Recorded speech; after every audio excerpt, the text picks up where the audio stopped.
Assalamualaikum warahmatullahi wabarakatuh. Apa kabar anak-anakku, khususnya kelas 5 A, B, C, D. Mudah-mudahan semuanya kalian tetap dilindungi oleh Allah Ta'ala, dan mudah-mudahan tetap dalam keadaan sehat walafiat ya. Kalian sudah mungkin kurang lebih selama 6 bulan belajar di rumah, dari bulan Maret sampai sekarang Oktober ya. Kalian belajar daring, belajar online, mungkin sudah mulai jenuh atau bosan, tetapi yang namanya belajar itu tidak ada kata jenuh atau bosan ya. Jadi kita berharap kalian tetap berdoa kepada Allah supaya virus corona segera sirna dan berakhir, sehingga kalian bisa belajar secara tatap muka ya. Pak aku juga udah kangen pengen belajar secara tatap muka, tapi apa daya, selama masih ada virus corona maka kalian dan Pak Arul pun harus belajar melalui jarak jauh yang online ya. Tapi berharap Pak Arul dan kalian kelas 5 ABCD tetap semangat untuk belajarnya ya. Allahu Akbar.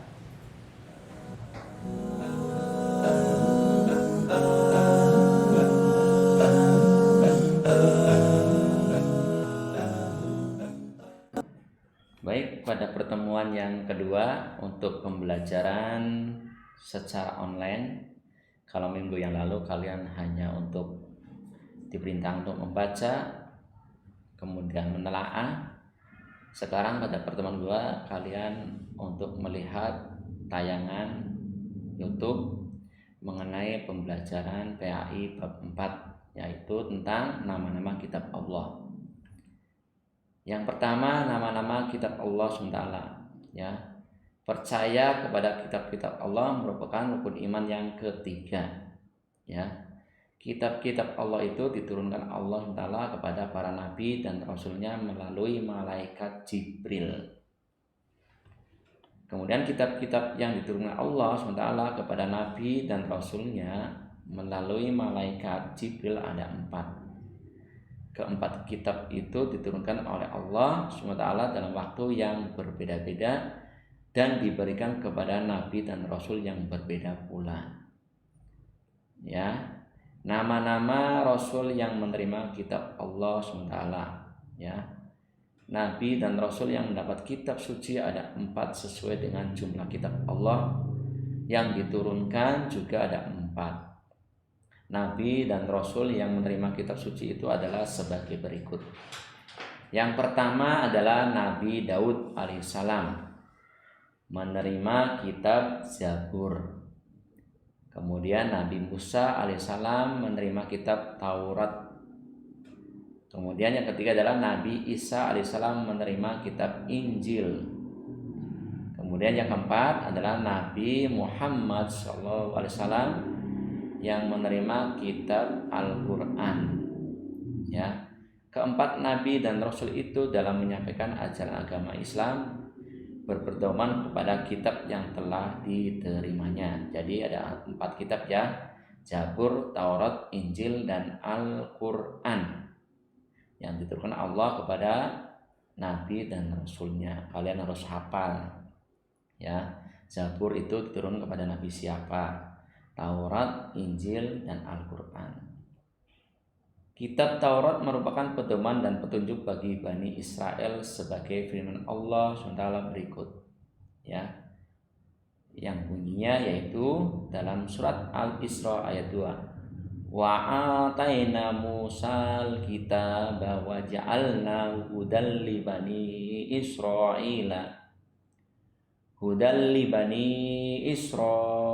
ila alla tattahidu min duni wakilan, yang artinya dan kami berikan kepada Musa kitab Taurat dan kami jadikannya petunjuk bagi Bani Israel dengan firman-Nya, janganlah kamu mengambil pelindung selain aku. Adapun isi kandungan kitab Taurat meliputi hal-hal berikut ya. Yang pertama adalah kewajiban meyakini keesaan Allah. Yang kedua, larangan menyembah berhala. Yang ketiga adalah larangan menyebut nama Allah dengan sia-sia ya. Yang keempat, supaya mensucikan hari Sabtu, Sabat. Yang kelima, menghormati kedua orang tua. Yang keenam, larangan membunuh sesama manusia tanpa alasan yang benar. Kalau melihat fenomena sekarang, manusia itu lebih dari binatang. Membunuhnya bukan pakai pisau, tambang, tali, kawat, ataupun pakai batu, tapi membunuhnya bisa melalui racun, bisa melalui santet atau guna-guna, bisa melalui mungkin virus yang mematikan. Itu manusia itu lebih kejam ketika melakukan suatu tindak kejahatan, ya, membunuh manusia dengan cara dimasukkan ke dalam sepiteng, ke dalam koper, atau membakarnya. Itu manusia itu lebih kejam ketika sedang berbuat kejahatan, melebihi binatang. Binatang saja membunuh binatang tidak seperti itu, paling hanya menggigit, mencekiknya saja. Tapi manusia kalau sudah berbuat di luar batas, membunuh manusia tanpa peri kemanusiaan, ya, padahal itu tidak boleh, dilarang oleh Allah. Kemudian yang ketujuh adalah larangan berbuat zina, ya, berbuat zina, mesum istilahnya, ya, yang belum bersuami istri, ya, melakukan perbuatan zina, termasuk adalah mungkin pacaran, ya, dengan gandengan tangan, dengan pelukan, sebagainya, itu tidak boleh karena belum muhrimnya ataupun belum menjadi pasangan yang sah. Larangan menjadi saksi palsu, ya, mungkin sekarang fenomena banyak saksi palsu, ya, menjadi saksi palsu karena dorongan untuk mendapatkan uang, itu tidak boleh. Larangan mengambil hak orang lain, seperti ketika kita memarkirkan kendaraan di jalan, ya, padahal jalan itu untuk dilewati oleh orang lain. Kalaupun mau parkir, mohon menepi, ya, itu namanya mengambil hak orang lain. Memarkirkan kendaraan di tengah jalan itu nggak boleh, ya, ataupun perbuatan yang mengambil hak orang lain, ya, itu tidak diperbolehkan. Kemudian kitab Zabur berisi mazmur, puji-pujian kepada Allah, ya. Kitab Zabur juga diturunkan untuk Bani Israel. Kitab Zabur tidak mengandung syariat baru karena Nabi Daud diperintahkan untuk mengikuti syariat yang telah disampaikan oleh Nabi Musa. Kitab Zabur juga berisi zikir, doa, nasihat-nasihat Allah SWT berfirman dalam surat Al-Isra ayat 55 yang bunyinya, wa rabbuka a'lamu biman fis samawati wal ard walaqad faddalna ba'dal nabiyyina ala ba'din wa ataina Dawuda zabura. Dan Tuhanmu lebih mengetahui siapa yang di langit dan di bumi. Dan sungguh kami telah memberikan kelebihan kepada sebagian nabi-nabi atas sebagian yang lain, dan kami berikan Zabur kepada Dawud. Berikutnya adalah Al-Quran, kitab suci terakhir. Nah, ini adalah kitab suci umat Islam yang sampai sekarang kalian sebagai umat Islam sering membaca, melihat, dan ini adalah kitab suci yang diturunkan terakhir kepada baginda Nabi besar Muhammad SAW. Nama lain Al-Quran adalah kitab suci dari umat Islam. Al-Quran secara bahasa memiliki arti bacaan, sedangkan secara istilah Al-Quran memiliki arti sebagai firman Allah yang telah diwahyukan kepada Nabi Muhammad SAW. Al-Quran bagi umat Islam adalah kitab suci yang bukan hanya wajib dibaca, tetapi juga dipelajari, diterapkan, diamalkan, dan dijadikan petunjuk bagi kehidupan manusia. Ya, wahyu yang pertama kali turun, ya, Al-Quran diturunkan kepada Nabi Muhammad SAW di Gua Hiro di Jabal Nur di kota Mekah, yang tiba-tiba didatangi oleh malaikat Jibril. Peristiwa turunnya wahyu Al-Quran yang pertama kali yaitu tanggal 17 Ramadan tahun ke-40 dari kelahiran Nabi Muhammad SAW di Gua Hiro, atau ketika Nabi Muhammad SAW berusia 40 tahun. Bisa disebut dengan peristiwa Nuzulul Quran. Biasanya setiap kali kalian berpuasa pada bulan Ramadan itu ada peristiwa Nuzulul Quran tanggal 17. Proses turunnya Al-Quran diturunkan secara berangsur-angsur selama 222 tahun, 2 bulan, 22 hari. Diturunkan di 2 tempat, yaitu di kota Mekah dan Madinah. Di kota Mekah diturunkan selama 13 tahun, di Madinah selama 10 tahun. Ya.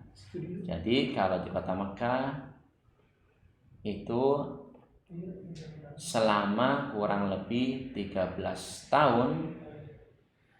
Kemudian di kota Madinah selama 10 tahun. Sebenarnya masih banyak penjelasan tentang Al-Quran, tetapi kami perintahkan untuk membacanya pada buku paket, ya, bab 4 tentang pelajaran yang membahas tentang Al-Quran. Itu banyak sekali, dari mulai hikmahnya, mulai kandungannya, itu kalian pelajari ya, karena Al-Quran itu adalah pedoman bagi umat Islam ya. Bahkan kalian harus minimal dalam 24 jam ini kalian pegang Al-Quran dan baca. Jangan sampai sehari kalian hidup sampai 24 jam tidak menyentuh Al-Quran sama sekali. Kalian pegang HP aja selama kurang lebih mungkin 12 jam kuat. Masa pegang Al-Quran, baca Al-Quran hanya 1-5 menit, 1 atau 2 ayat kalian tidak bisa. Padahal itu Al-Quran adalah kitab suci umat Islam yang wajib dibaca, dan itu akan menjadi penolong nanti di akhirat ya kelak. Oleh karena itu kalian harus mencintai Al-Quran dengan membaca, mengamalkan ya dalam kehidupan sehari-hari, supaya kalian menjadi orang yang bertakwa. Oke, untuk tugas hari ini kalian nanti untuk pelajaran PAI adalah mengerjakan di halaman 38. Ya, poin 1 sampai 5 kalian tulis di buku tulis lalu kirim via WA. Kami tunggu bagi yang belajar pagi sampai jam 13.00, bagi yang jam malam sampai jam 9 malam. Kalau lewat dari sehari maka dianggap itu hanya mendapatkan nilai separuhnya ya, karena sudah melewati batas dari pelajaran ya. Kalau sesuai dan tepat waktu maka jikalau jawabannya benar maka nilainya pasti bagus ya.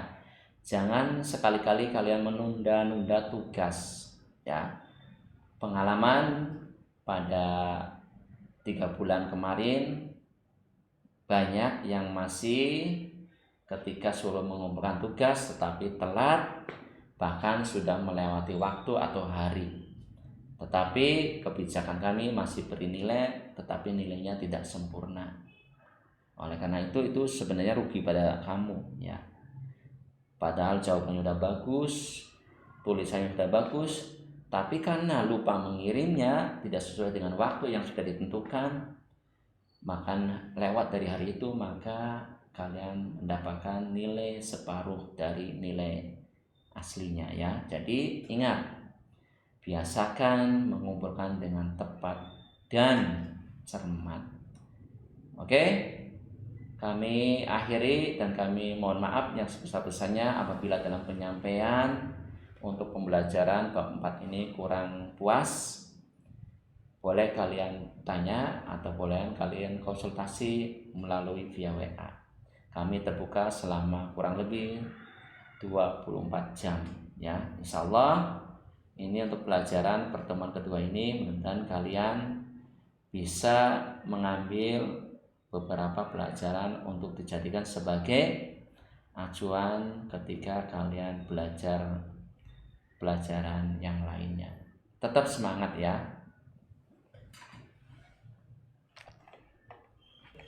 Demikianlah untuk pertemuan pada hari ini untuk pelajaran pendidikan agama Islam kelas 5 dengan tema atau bab 4 tentang kitab-kitab Allah. Mudah-mudahan apa yang sudah disampaikan dan yang sudah kalian pelajari hari ini bermanfaat, dan kami mohon maaf apabila dalam penyampaian mungkin baru banyak kesalahan ataupun kurang berkenan, ya mohon maaf yang sebesar-besarnya. Mudah-mudahan berharap untuk kelas 5A B C D yang soleh dan solehah, berharap tetap semangat belajarnya walaupun kalian dalam jarak jauh, walaupun melalui online ya. Pak Arul sudah sangat kangen sekali selama kurang lebih 6 bulan ya, dari bulan Maret sampai sekarang kalian tetap belajar pada jarak jauh atau online ya. Pak Arul pengen sekali untuk bertatap muka secara langsung, tapi apa daya, karena mungkin Indonesia sedang dilanda musibah, yaitu dengan datangnya virus corona. Mudah-mudahan dengan doa kalian dan semuanya, berharap untuk virus corona segera sirna dan pergi jauh-jauh dari Indonesia ya. Kami ucapkan kurang lebihnya alhamdulillah, wassalamualaikum warahmatullahi wabarakatuh.